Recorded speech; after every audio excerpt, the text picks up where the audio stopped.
Bonsoir les amis, j'espère que vous êtes en forme et bienvenue dans ce débrief à chaud du match qui a opposé la France au Sénégal. Victoire de la France, 3 buts à 1 grâce à un doublé du capitaine Kylian Mbappé et un but de Barcola contre un but de Mbaye du Sénégalais, du jeune du PSG.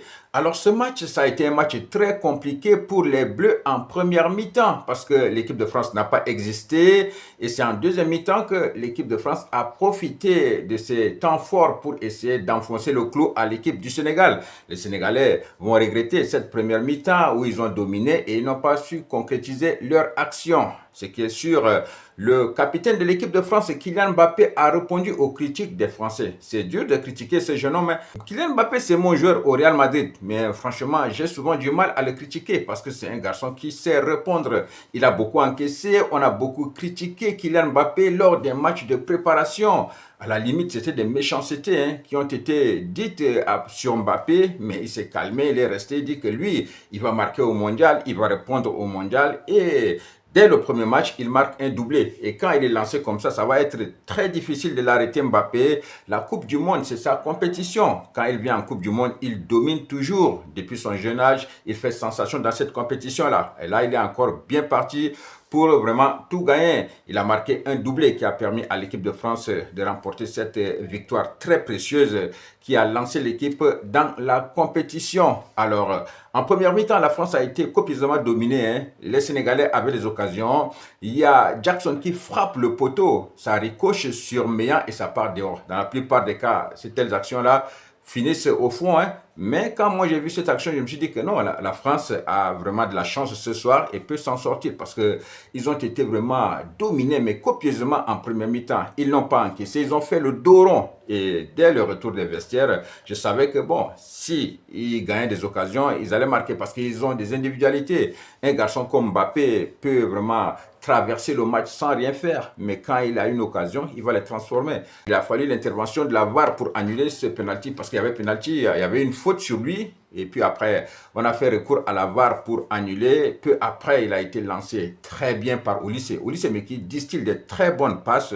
Et puis Mbappé va croiser. But. Changement gagnant pour Didier Deschamps. Barcola viendra marquer le deuxième but. Dans les arrêts, Mbaye va réduire le score. Mais après, aussitôt, le génie de Kylian Mbappé va parler. Donc, il marque encore un but exceptionnel.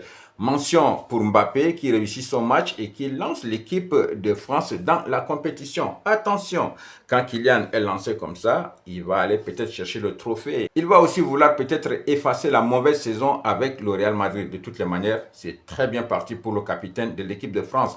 Et moi, je dis que Mbappé a répondu aux Français. Voilà, c'est comme ça qu'on répond aux critiques. Alors ce soir, j'aimerais bien aller faire un tour pour écouter les analyses de ces journalistes français, là, les détracteurs de Mbappé. Là. J'aimerais bien aller écouter les Riolo, les journalistes de l'équipe du soir, tout ça, qui ne cessent pas de critiquer Mbappé, mais franchement, avec des méchancetés. De toutes les manières, il a bien lancé l'équipe de France et il va fermer beaucoup de bouches ce soir. Donc bravo à Mbappé, c'est comme ça, c'est la vie d'un professionnel. Il y a les critiques, il faut accepter, il faut travailler et essayer de répondre sur le terrain. Il ne faut pas répondre en conférence de presse, il faut rester vraiment humble, travailler et répondre sur le terrain. De toutes les manières, c'est une compétition majeure, la Coupe du Monde, et tel que Mbappé est lancé, il est parti pour tout casser. Il reste encore 2 matchs dans la phase des poules. Il va essayer d'améliorer ses statistiques encore. Donc, franchement, il est très bien parti. Et quand il est comme ça, franchement, ça va faire du bien à l'équipe de France. Les Sénégalais n'ont pas démérité, mais ils n'ont pas su profiter de leur momentum. Voilà, les moments forts, il faut les fructifier en but.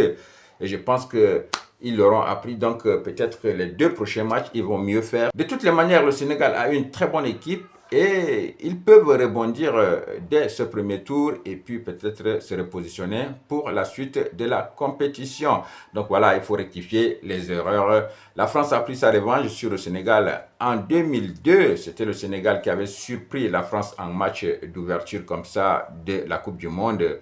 Cette fois-ci, les Français se sont très bien préparés. Ils ont pris les Sénégalais au sérieux et puis avec un peu de chance. Sinon, en premier mi-temps, l'équipe de France a vraiment eu beaucoup de difficultés. Mais avec un peu de chance, ils ont su résister. Et puis, grâce à leur individualité, Olise, Mbappé et Barcola, Doué aussi a été très bon. Ils ont frappé très fort.